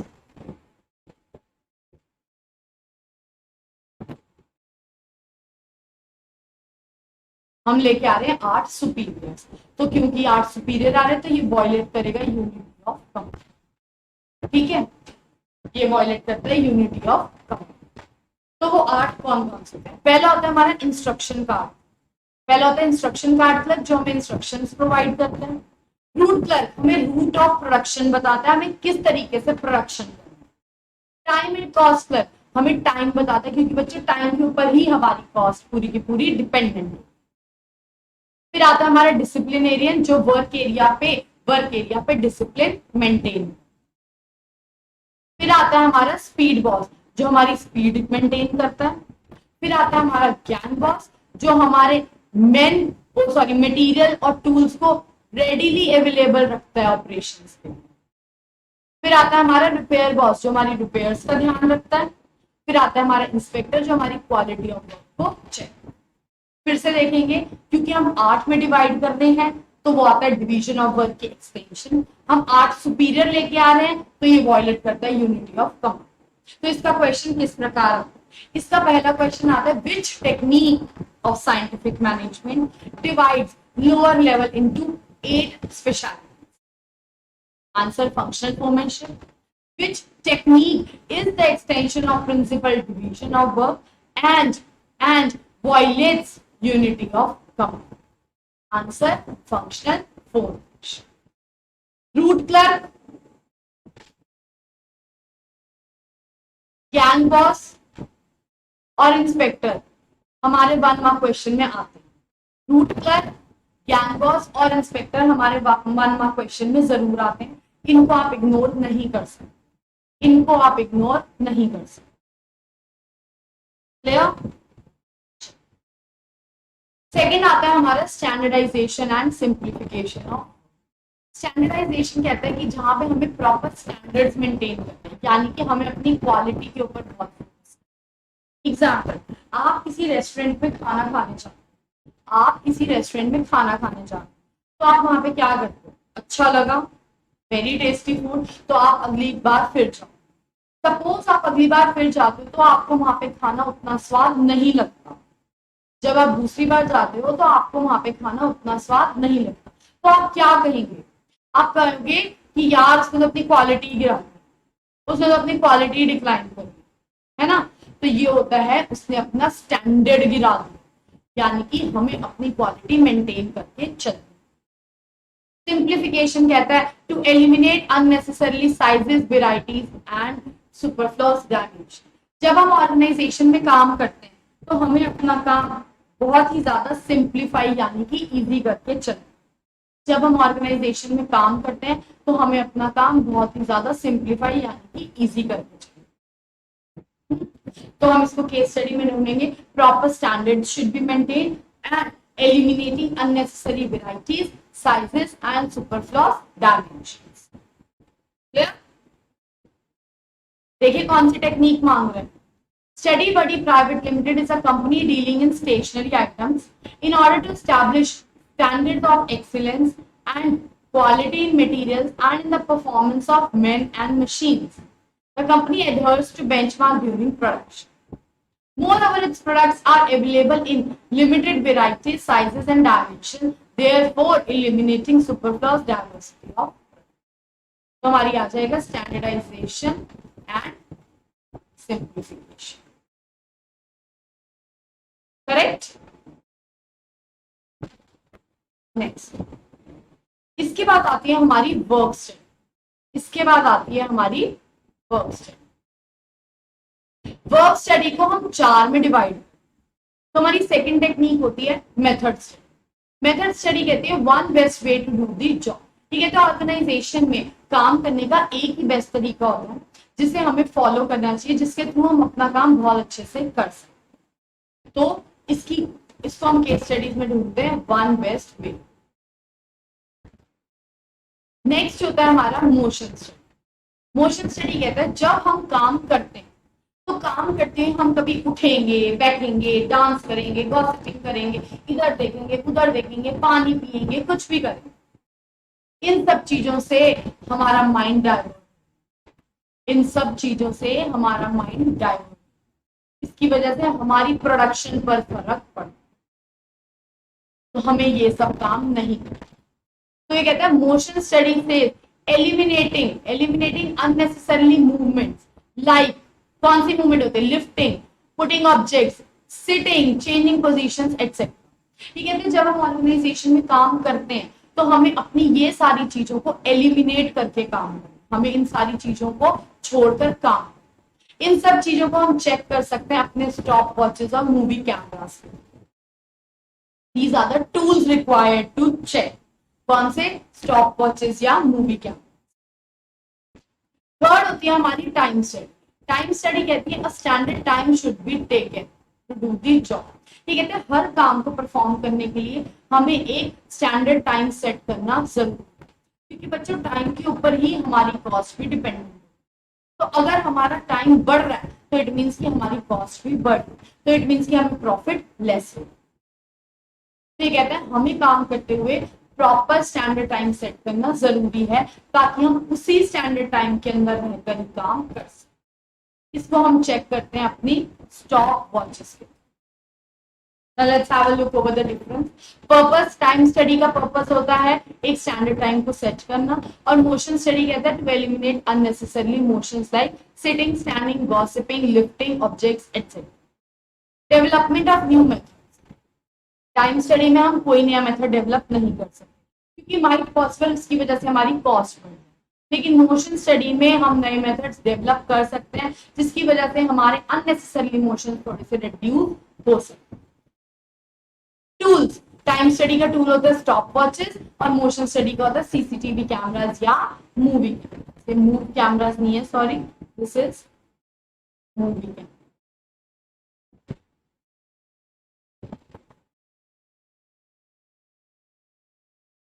ठीक है, नेक्स्ट आती है हमारी फैटीग स्टडी। फैटीग स्टडी कहती है कि हमें रेस्ट इंटरवल्स प्रोवाइड करने जरूर। सपोज अगर कोई एक पर्सन सुबह 9 बजे से लेकर शाम को 5 बजे तक रेगुलरली काम कर, और एक पर्सन पहले 9 से 11 कर रहा है, फिर 12 से 2 कर रहा है, फिर वो 3 से 5 कर रहा है, कौन सा मेथड सही है? ऑब्वियसली ये बात, ये गलत है। इससे क्या होगा, हम थोड़ी देर तो अच्छे से काम करेंगे लेकिन इसके बाद हमारा स्टेमिना लूज हो जाएगा, हमारा मन नहीं करेगा, हमें बोझ लगने लगेगा। इसलिए कहते हैं कि proper rest intervals should be provide, हमें रेस्ट इंटरवल्स प्रोवाइड करना जरूरी। ये रेस्ट इंटरवल्स हमारी हेल्प करते हैं हमारे स्टेमिना को रिगेन करने में, ये रेस्ट इंटरवल्स करते हैं हमारे पेस ऑफ प्रोडक्शन को मेंटेन करने में, हमारी प्रोडक्टिविटी को इंक्रीज करने। तो इसमें हम क्या ढूंढेंगे केस स्टडीज में, rest intervals should be provide. Now let's have a look over the case study. इसमें हमें कोई भी 2 टेक्निक्स बता। संचित after completing his entrepreneurship course from Sweden returned to Delhi, India and started a coffee shop, Aroma Coffee Can, in a famous mall in New Delhi. The specialty of the coffee shop was the special aroma of coffee and a wide variety of flavors to choose from. Somehow the business was neither profitable nor popular. Sanchit was keen to find out the reason. He appointed Sandhya, an MBA from a reputed college, as a manager to find out the causes for the same. Sandhya took feedback from the clients and found out that though they loved the unique special aroma of coffee, but were not happy with the long waiting time being taken to process the order. She analyzed and found out that there were many unnecessary obstructions in between which could be eliminated. She fixed a standard time for processing the order. She also realized that there were some flavors whose demand was not enough. So she decided to stop the sale of such flavors. As a result, within a short period, Sandhya was able to attract the customer. तो time की बात हो रही है, तो यहाँ पे आ जाएगा हमारा टाइम स्टडी, और यहाँ पे अननेसेसरी ऑब्स्ट्रक्शंस की बात हो रही है, डिस्टर्बेंस की बात हो रही है, तो यहाँ पे आ जाएंगे हमारी action study. Done. Next technique है, and this is the last technique, जो कि कहते हैं डिफरेंशियल पीस विड्थ। ये कहते हैं ऑर्गेनाइजेशन में हमारे 2 तरीके के लोग काम करते हैं, एक होता है एफिशिएंट और एक होता है इनएफिशिएंट। तो इन दोनों की जो सैलरीज होती है, ये दोनों क्या होनी चाहिए, ये दोनों सैलरीज भी हमारी डिफर होनी चाहिए।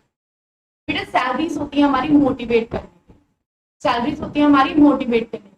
अगर हम एफिशिएंट पर्सन को ज्यादा दे रहे हैं तो इनएफिशिएंट पर्सन भी मोटिवेट हो जाएगा और वो भी अच्छे से काम करने लग जाएगा।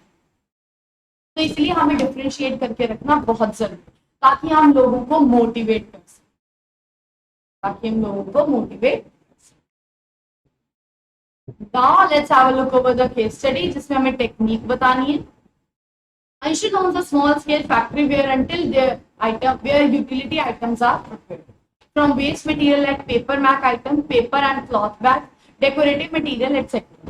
Over the past few weeks, he was observing that the productivity of one of his very efficient worker, Ramdas, is going down. So he decided to probe into the matter and confronts Ramdas one.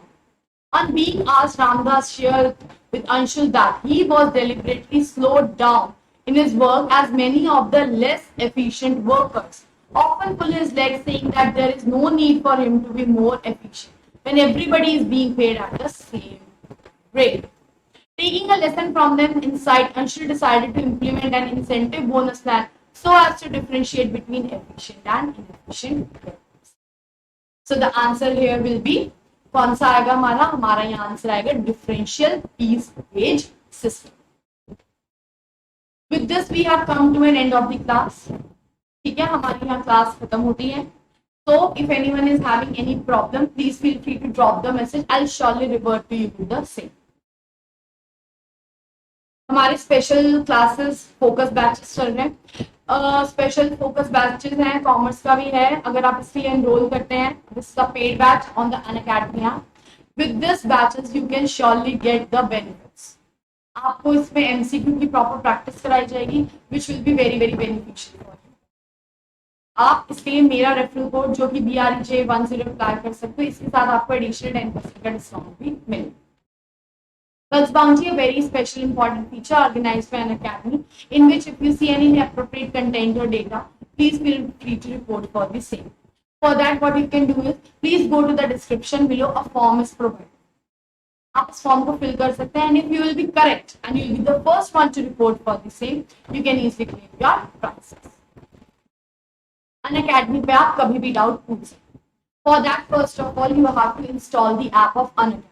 If you are an Android user, you can easily go to Google Play or Play Store for downloading it. And if you are an Apple user, you can easily go to App Store for downloading. App पे जाने के बाद click on the option ask a doubt. Ask a doubt पे आप click करेंगे. Ask a doubt पे आप click करते ही वहां पे क्वेश्चन मांगेगा. If the question is saved in the gallery, select from there. Otherwise you can also click the picture for the same. Select the question in which you are having a doubt, जिसमें आपको doubt है. Crop the point in which you are having a doubt. Choose the subject under which your question falls. The solution will be in front of your eyes. You are only 5 steps away and the 6th one will be the solution to your problem. आप 24/7 365 days कभी भी doubt पूछ सकते हैं. आप कितने भी doubt पूछ सकते हैं. No one will say no. The solution you will get in high quality English, Hindi, both the languages. आपको दोनों languages में proper solution दिए जाएंगे. ऑल्सो अगर आपको उसी के साथ के और क्वेश्चन चाहिए तो आपको वो क्वेश्चन भी मिल सकते हैं ताकि आपकी सारी प्रॉब्लम सॉल्व हो. साथ ही आपको आंसर मिलेगा instant answer with accurate solution. If you want any assistance in your homework, you can also get the assistance here at Unacademy. After downloading the app, please go and purchase the subscription of your choice, either Plus or Iconic. The detailed explanation I gave in the beginning of the class, but don't forget to use your own referral code, that is BREJA10, to get the discount of extra 10%. इस code के साथ आपको extra 10% का discount provide किया जाए. Thank you so much for coming, listening, and also having some patience because our class is slightly extended. Do like, share, and subscribe the video. Don't forget to come for the regular classes. Thank you so much. Thank you all. We'll meet you soon. Bye everyone. Good night. Take care.